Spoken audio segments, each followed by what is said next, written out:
আসসালামু আলাইকুম সবাইকে। আই হোপ আপনারা সবাই অনেক অনেক ভালো আছেন।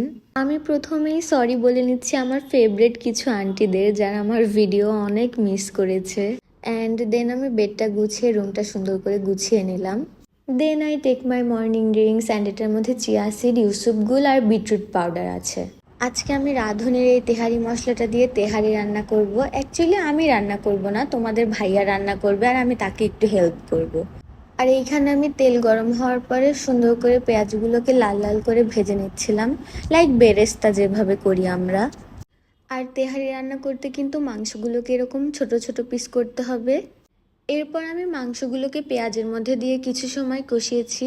তারপর আমি এটার মধ্যে আদা রসুন বাটা, টক দই, কাজু বাদাম, কিশমিশ, কাঁচামরিচ, গরম মশলা, অল্প একটু তেহারি মশলা দিয়ে সুন্দর করে কষিয়ে কষিয়ে যখন এরকম পানি টেনে আসবে তখন এটার মধ্যে একটু জয়ফল জয়ত্রী দিয়ে দিব গুঁড়া করে।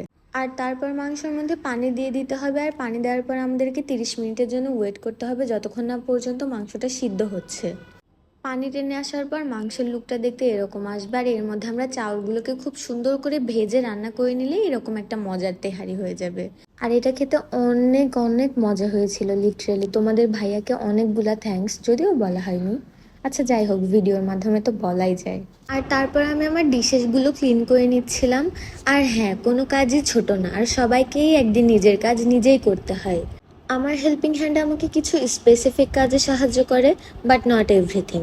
রান্না শেষ করার সাথে সাথে যদি তুমি তোমার সব ডিশেসগুলোকে সুন্দর করে ক্লিন করে ফেলো তাহলে কিন্তু তোমার ডিশেস জমতে থাকবে না, আর পরে কিন্তু তোমার ক্লিন করতে কষ্টও হবে না। তারপর বিকেলবেলা আমি আমার একটা আপুর সাথে ঘুরতে যাচ্ছি। আচ্ছা গেস করো তো কোথায় যাচ্ছি? যদিও একটু পরে দেখতেই পাবে। যারা পাবনায় থাকো তারা তো অবশ্যই এই রোডটাকে চিনে থাকবে, কারণ এটা আমাদের অনেক পরিচিত একটা রোড। আচ্ছা, আমি যাচ্ছি ক্যাফে বাটারফ্লাইয়ে। ওই রেস্টুরেন্টটার খাবার অনেক মজা। আর এই যে দেখতে দেখতে আমরা চলেও এসেছি। আর এই যে এটা আমার একটা পাখির বেবি, সে মাশাল্লাহ মাশাল্লাহ প্লিজ।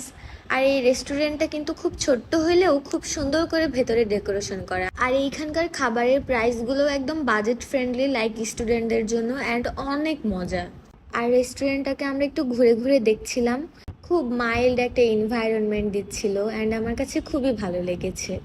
কখনো কখনো এরকম নিজের জন্য একটু টাইম বের করে ঘোরাফেরা করা উচিত, বা একটু খেতে যাওয়া। হ্যাঁ, আমার কাছে এটাই অনেক বড় কিছু। আমি যেমন টঙে বসেও চা খেতে পারবো, আমি কিন্তু ঠিক তেমন 5 স্টারেও স্টে করতে পারবো। অ্যান্ড হ্যাঁ, এইটাই আমি কিন্তু ঠিক এইভাবেই গ্রো আপ করেছি। আমরা এখানে একটা পিৎজা, মোমো, কোল্ড ড্রিঙ্কস, পানি এইগুলোই অর্ডার করেছিলাম। And that is for today. Thanks for watching. Tata, take care, good bye, and please follow my page.